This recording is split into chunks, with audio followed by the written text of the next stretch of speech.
అసలు ఈ మెసేజెస్ ఏంట్రా? మెసేజ్లేంటి?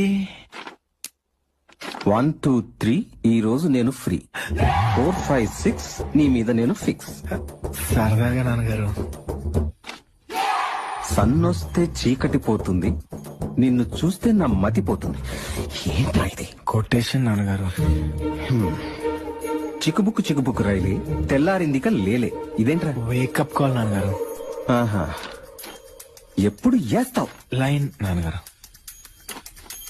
ఎప్పుడు పడతావు లవ్ లవ్ లవ్. ఎప్పుడు చేస్తావు ఫోన్ నిన్ను? యారా నానా, ఎమ్మెల్యే నచ్చితే ఓటయ్యాలి గాని లైన్ వేయటమేంటి? కాదే, ఎమ్మెల్యే కొడలుగా వస్తే ఎన్ని లాభాలో తెలుసా? బయటికి వెళ్ళాలంటే కారు ఫ్రీ, వంట వండాలంటే గ్యాస్ ఫ్రీ, రైలు ఎక్కాలంటే సీట్ ఫ్రీ, ఎవరికైనా కాల్ చేయాలంటే ఫోన్ ఫ్రీ, కష్టపడకుండా మనకు పేరు ఫ్రీ. ఆయన పరువు పోవటం కూడా ఫ్రీ ఏనండి. అప్పా యామి